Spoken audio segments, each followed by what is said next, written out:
What happens when thousands of devices start streaming data at the same time? What happens when the data is messy, unpredictable, and constantly flowing in? And what happens when your business can't wait for insights? Not until tomorrow, not until the next hour, and maybe not even until the end of this sentence. That's the reality of IoT and streaming data.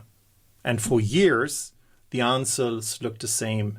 Stand up Kafka, stitch together pipelines, and wire up services, and then hope it all holds together when the traffic spikes. Not anymore. Hey, I'm Frank, tech marketing at Databricks, and today I'm going to show you a scenario where we ingested and processed thousands of concurrent IoT events streaming in from devices all over the world in real time.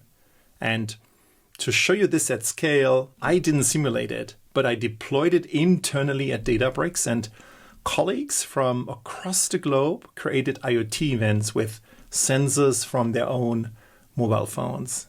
The application is built with Zerobus for ingestion, Lakebase for low latency serving, and Databricks apps for the front end and the back end.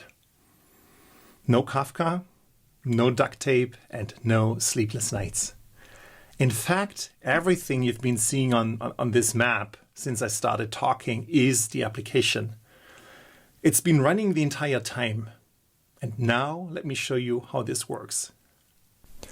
This is how it looks like. This is the backend. It's served as a Databricks app. You scan a QR code, it takes you to this mobile application, but you can also get to this dashboard, which is like visualizing then the data. Once you are on the app with your mobile phone, you allow it to access the sensor data, and then it's continuously collecting that sensor data and sending it to Zerobus. And you see there's like pitch data, roll data, acceleration, and every single event is, of course, recorded.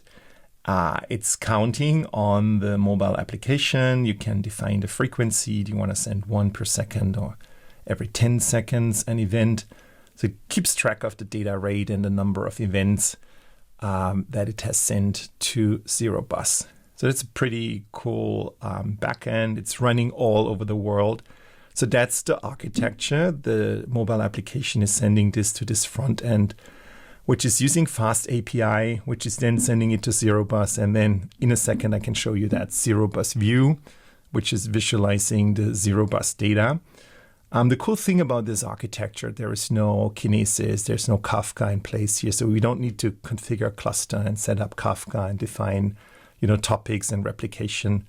Instead, what we have here is we have this extra Lakebase, which is giving us fast access to those traces. And if you look at the top right, that took us like 12 milliseconds. And that's a trace I did the other week in my lunch break. So I went out, I made an appointment for my hairdresser.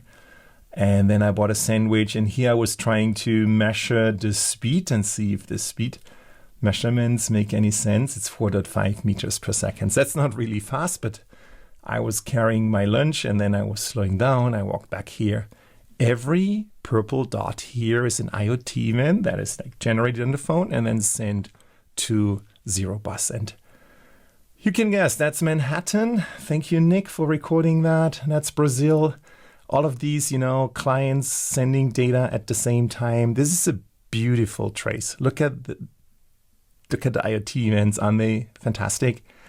It's actually someone moving in a really, really fast pace. If you look at this, 17.5 meters per second. So he's either a world-class runner or he has like a good motorbike or a decent car. Same thing in Singapore. All these clients sending data at the same time. Again, that's like 2 milliseconds. It's like single-digit milliseconds very often. Can you guess which city that is? A lot of high buildings, so the GPS coordinates aren't that great. Let me help you. If I zoom here, that's a cruise ship. That's actually Circular Quay, and if you look here, that's the Opera House. So this is Sydney. So we got experts for Zerobus and Lakebase all over the world, and they can help you with these implementations. And this is this 3-level namespace, a simple table. Remember, we don't have to configure Kinesis or Kafka. Just define a table, define the columns of this table, And then here, everyone can access this table.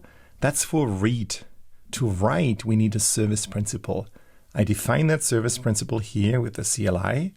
Sometimes I actually do it just with a UI. And then that's the magic piece here where we say grant modify. So to write to that table, you have to be in the role of this service principal, which is the client for Zerobus. So the client which is running on that mobile application is using that service principal to write to that table.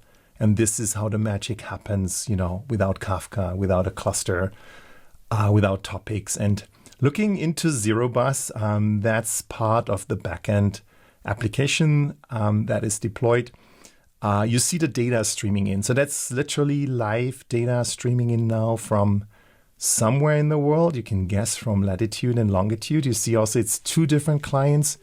One is pointing straight north with 0 heading, and the other one is having some heading, and apparently someone is moving. And that's all data streaming in right now.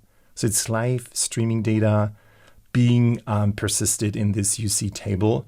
And remember, the trace is being served by Lakebase. Lakebase is the low latency, high throughput, high transaction rate OLTP database that is serving these traces. And now some people say, well, it kind of looks like a fitness application, but a fitness application would give us so much more. That's true. This is why I'm spinning up here a new Genie space. Genie lets you access, columnar table. And that's what I do right here. So I ask Genie, I say, look, give me a diagram. I want to see the speed over time. And that's the trace where I was running, running in quotation marks, running with 4.5 meters per second. And you see that peak. We've put this all together in a blog posting. If you face something similar like this, and remember, it doesn't have to be, plotting fitness events on a map. It could be security events. It could be log events. Like anything related to event ingestion with Zerobus and low latency serving with OLTP databases, we got you covered. These are the implementation details. You see the authors of the blog as well at the top.